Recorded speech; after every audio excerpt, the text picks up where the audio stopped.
السلام عليكم ورحمة الله. ئەم یاسای خوددا لەبیر مەکە.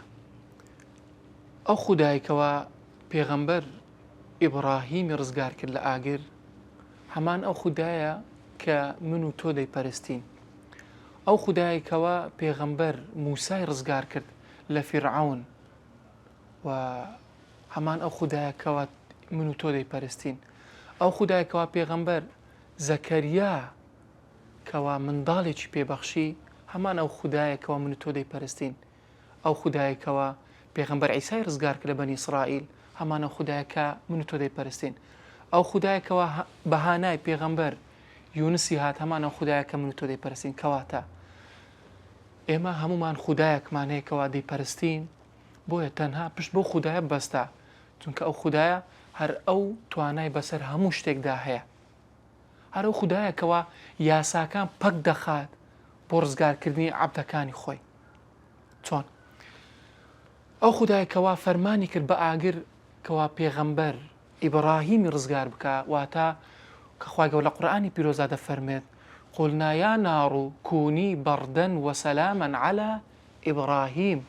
ئەی ئاگر، خوای گەورە فەرمانی کرد بە ئاگر کەوا سارد بی، سەلامەت بی لەسەر چێ؟ لەسەر ئیبراهیم.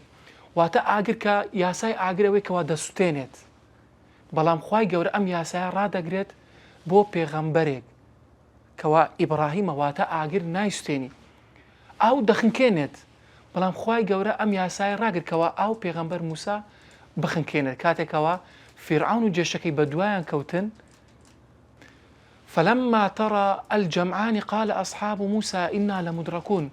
أصحابی موسا و هاوڵەکانی پێیان گوت ئێمە تازە تیا چوین، بەڵام پێغەمبەر موسا پشتی بە خوای گەورە بەست، زانی کەوا خوای گەورە ڕزگاری دەکات.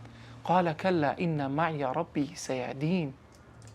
کەواتە یاسای خوای گەورە لەبیر مەکە، بەردەوام هانا بۆ خوای گەورە بە داوا لە خوای گەورە بکە، چونکە خوای گەورە یاساکانی سروشتت بۆ پەک دەخات، ڕای دەگرێت، هەروەکو چۆن پێغەمبەرانی ڕزگار کرد.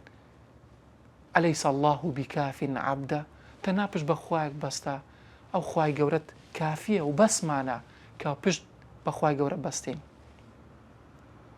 السلام عليكم ورحمة الله وبركاته.